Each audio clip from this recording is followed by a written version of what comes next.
सर्वे भवन्तु सुखिनः। आप सब सुखी रहें। भगवती का आशीर्वाद आप सब लोगों को प्राप्त होता रहे। 19 जून 2023 से गुप्त नवरात्र का आरंभ हो रहा है। प्रत्येक व्यक्ति को नवरात्रि में वैसे तो नित्य करना चाहिए, पर नवरात्रि में दुर्गा सप्तशती का पाठ, अगर दुर्गा सप्तशती का पाठ नहीं कर सकते हैं, कवच का पाठ, कीलक का पाठ, शतनाम स्तोत्र का पाठ अवश्य करना चाहिए। आइए हम जानते हैं कि दुर्गा सप्तशती के पाठ से होने वाले लाभ क्या क्या होते हैं, किस अध्याय का पाठ करने से कौन से फल हमें मिलते हैं, उसकी जानकारी हम लोग लेते हैं। दुर्गा सप्तशती के अलग अलग अध्यायों का अपना अपना महत्व है, लेकिन जिनका यदि भक्ति भाव से पाठ किया जाए तो फल बहुत जल्दी मिलता है। परंतु स्वार्थवश अगर पाठ किया गया हो, किसी को हानि पहुंचाने की नीयत से पाठ किया गया हो, किसी को दुख देने की नीयत से अगर पाठ किया गया हो, तो उसका फल नहीं मिलता। अगर हम प्रथम अध्याय का पाठ करते हैं भगवती के, तो हर प्रकार की चिंता को मिटाने के लिए, मानसिक विकारों की वजह से आ रही अड़चनों को दूर करते हैं, मन को सही दिशा की ओर ले जाते हैं, तथा हमारी जो चेतना खो गई है, हमारी इच्छा शक्ति जो खो गई है, हमारे मन में जो व्यग्रता आ गई है, वो सब खत्म करके, उन सब को दूर करके भगवती का आशीर्वाद हमें प्राप्त होता है।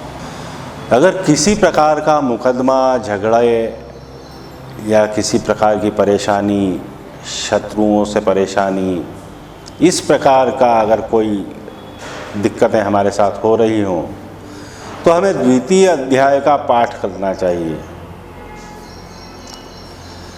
पर समस्या वही है कि अगर स्वार्थवश या किसी को दुख देने की नीयत से अगर हम पाठ करते हैं तो उसका फल नहीं मिलता है, क्योंकि द्वितीय अध्याय अपने आप में महत्वपूर्ण होता है।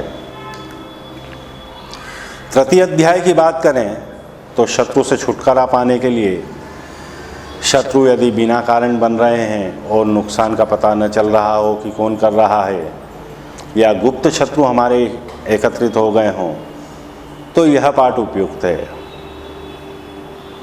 चतुर्थ अध्याय का पाठ भक्ति, शक्ति तथा दर्शन के लिए जो साधना से जुड़े होते हैं, वह समाज के हित में साधना को चेतना देना चाहते हैं, तो यह पाठ फल देता है। पंचम अध्याय की बात करें तो भक्ति, शक्ति तथा दर्शन के लिए हर तरह से परेशान हो चुके लोग, जो यह सोचते हैं कि हर मंदिर में जाकर कुछ भी नहीं मिला, तो वे यह पाठ नियमित रूप से करें। छठे अध्याय की बात करें तो शक हो, डर हो, बाधा हटाने के लिए, राहु अगर आपका ज़्यादा खराब हो तो उसको दूर करने के लिए, केतु से पीड़ा हो रही हो तो केतु की पीड़ा को दूर करने के लिए, किसी ने आप पे तंत्र कर रखा हो, किसी ने आप पे कोई तंत्र क्रिया कर रखी हो, किसी प्रकार का भय आपके मन में हो, तो आप इस अध्याय का पाठ कर सकते हैं। सप्तम अध्याय की बात करें तो हमारी जितनी भी कामनाएं होती है, उनको पूर्ण करने के लिए हम सप्तम अध्याय का पाठ करते हैं। बात करें अष्टम अध्याय की, तो वशीकरण के लिए इस पाठ का उपयोग होता है। अब वशीकरण गलत तरीके का अगर होगा तो निश्चित रूप से आप लोगों को दिक्कत होगी। वशीकरण का हम सीधा सा उपयोग क्या करते हैं कि हमसे अगर कोई बिछड़ गया हो, या हमसे कोई दूर हो गया हो, हमारा कोई अपना कहीं खो गया हो, तो उस समय हम अष्टम अध्याय का पाठ करके उसे अपने पास वापस बुलाने के लिए इसका उपयोग करते हैं। नवम अध्याय की बात करें तो उसी प्रकार से है, गुमशुदा की तलाश करना हो, जो गुम हो गया हो उसकी तलाश करना हो, हर प्रकार की कामना, अगर पुत्र प्राप्ति के लिए कामना हो, बहुत से लोग जो घर छोड़कर चले जाते हैं यह पाठ उनके लौटने का साधन बनता है। बात करते हैं दशम अध्याय की, तो इसी प्रकार से जो नवम अध्याय का फल है उसी प्रकार दशम अध्याय का फल होता है।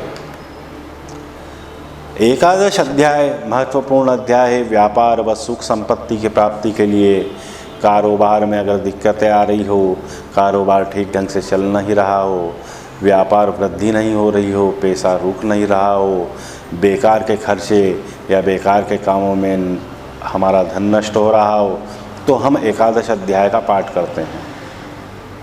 बात करते हैं द्वादश अध्याय की, तो मान सम्मान तथा लाभ प्राप्ति के लिए ये हमारे जीवन का एक हिस्सा बन जाता है। यदि बार बार कोई आरोप प्रत्यारोप करता हो, हमारे झूठे इल्ज़ाम लगाता हो, तो इस पाठ का नियमित अध्ययन करें, इस पाठ को नियमित रूप से करें। बात करते हैं त्रयोदश अध्याय की, तो भक्ति प्राप्ति के लिए, साधना के बाद पूर्ण भक्ति के लिए इस पाठ को करें। भगवती सब पे कृपा करें। अच्छा लगा हो तो चैनल को लाइक और सब्सक्राइब ज़रूर करें। जय श्री राम।